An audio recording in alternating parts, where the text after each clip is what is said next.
We tell the bankers and they kick us out. Because it's illegal.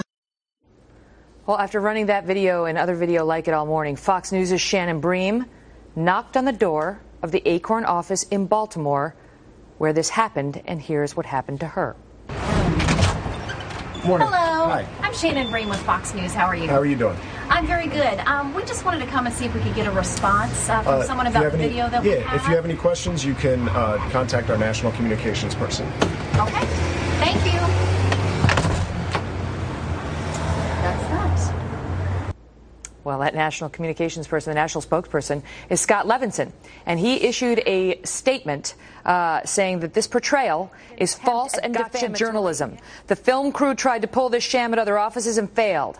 Acorn wants to see the full video before commenting further. That's where Scott Levinson leaves it. Needless to say, these are potential crimes shown on this tape, so could and should criminal charges be in store for these Acorn workers or for Acorn, the group?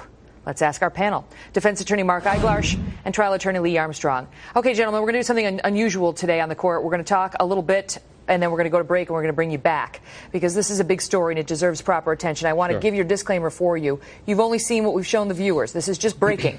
So we're all trying to get our arms around what the legal significance of this is. But obviously you're both skilled attorneys, so we thought we'd have you weigh in on what you have seen so far. Mark, let me start with you. What, if any, are the potential crimes that we have seen in the videotape we've run this morning, or what you've seen on biggovernment.com? I've actually read a lot more than what you just showed your viewers, and I mean, that's the key. It's all fact sensitive. First of all, again, do we have the big picture? No, we haven't seen everything. But what I've seen and what I've read, assuming that to be true, there are potentially conspiracy charges here. Conspiracy requires an agreement to do something unlawful and an act in furtherance. So there's an agreement to assist in creating the brothel, in tax evasion, a number of other offenses. And the act in furtherance, other than this discussion, is, okay, and now there's a fee for it. There's no question that conspiracy would apply.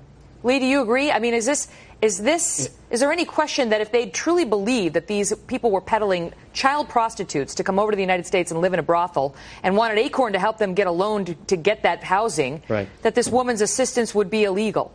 You know, I have some bad news for you. It's repulsive, it's disgusting behavior, at least what the part that we're seeing. I just don't know that there's a crime here. Let me explain why. Sometimes disgusting behavior is just that. You need to make out the elements of a crime. I don't necessarily know that you have that here. Let me use a quick analogy. Say two guys go hunting. Say Eiglarsh and I go up into the woods hunting. I want to kill Eiglarsh. I can't take the argument week after week, the debating, the voice in my head. I hear it right now. There it is. I go out into the woods. Oh, God. Can't we just get along, Lee? Please. It's just a hypothetical. Unbeknownst to me, a disgruntled client of Eiglarsh has the same idea. Eiglarsh and I separate. The disgruntled client comes up, gets him first, kills him, God forbid. I come upon Mark. I think he's sleeping. I shoot him. Is that murder? The answer is no, because an element of the crime is a live person. A live Eiglarsh is necessary to commit murder. For aiding and abetting tax evasion, for aiding and abetting child prostitution, you need tax evasion. You need the actual crime. You need the child prostitution. So that's what's missing. Hold that thought. Hold that thought. You made a good point. We got to go to break. It can get better. I'm bringing you back in 2 minutes. You're going to finish it, and we're going to hear much more about this. Don't go away. We're back. Joining us again, defense attorney Mark Eiglarsh and trial attorney Lee Armstrong. Lee, to pick up on the point you were making before break, your point is that just discussing the aiding and abetting of child prostitution, discussing setting up a fraudulent tax scheme is not a crime? Certain crimes, all that is required is speaking. For example, solicitation of prostitution. That statutorily is defined as even if you solicit prostitution and the person's not a prostitute. We see this all the time, right, with police officers. That alone is enough. When it comes to aiding and abetting a crime, let's remember now, the person who went in with this camera is not an actual pimp, and he didn't have a prostitute with him, right? He was just posing to be one. No tax return was filed. So you don't have tax evasion, the actual crime. You don't have any child prostitution or any prostitution of any sort. They're just actors. Of course it's disgusting to sit here and watch what this woman does. She doesn't say, I'm going to call the cops. She doesn't say, get out of here. Well, no, it's worse than that. She's applauding Megan, it's so common. She's sitting there as if it's commonplace. But now every day somebody comes in asking for this, and she's actually quite good at it. It's amazing. You know, the girl's under 16. She's got all sorts of ideas. Megan, Mark, go ahead. Megyn, I don't disagree with Lee on a couple of points. First, no one's suggesting that she is guilty of aiding and abetting, because he's right. You need an actual crime.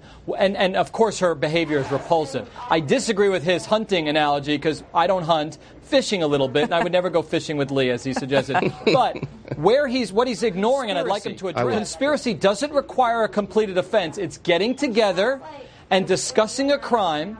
Obviously, she believes that these people want to commit that offense, and then she doesn't just speak about it. She does an act in furtherance of committing that. And I think that a prosecutor in this conservative climate would agree to go forward on a conspiracy count against Yeah, Mark is passionate, but he's wrong. Let me address it. Conspiracy requires a meeting of the minds. You only have one mind there, the person we're looking at right now. The other person is faking it. That is not a conspiracy. You need an actual agreement between two people to commit a crime. If one person is just faking it, you don't have a meeting of the minds, you don't have a conspiracy. What about that, Mark? How do you have a conspiracy with just one actor in on the conspiracy? How do you clap with one hand? Well, that does make it more challenging, Lee, for sure. But just say I'm right. For sure. But I looked at the transcripts, and I think that there's potentially a conspiracy what about this? there. Let's move away from conspiracy before I let you go, because I got to wrap it up. But what about fraud? I mean, this is a group that's taken $53 million of taxpayer money since 1994, according to our Fox Brain Room. They're on deck to receive potentially billions more thanks to the stimulus program to help low and moderate people obtain loans. Obviously, this is not exactly what was happening on the tape, according to what we've seen so far. Is there any sort of potential fraud charge here? Quickly, Mark, then Lee, then I really got to go.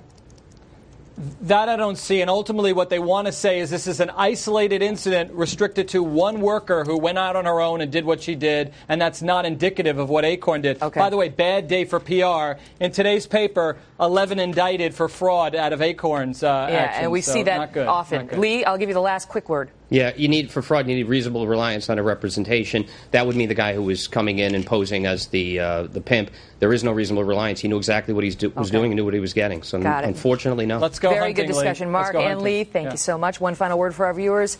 This group, Acorn, needs to be investigated. U.S. Congress. It is time.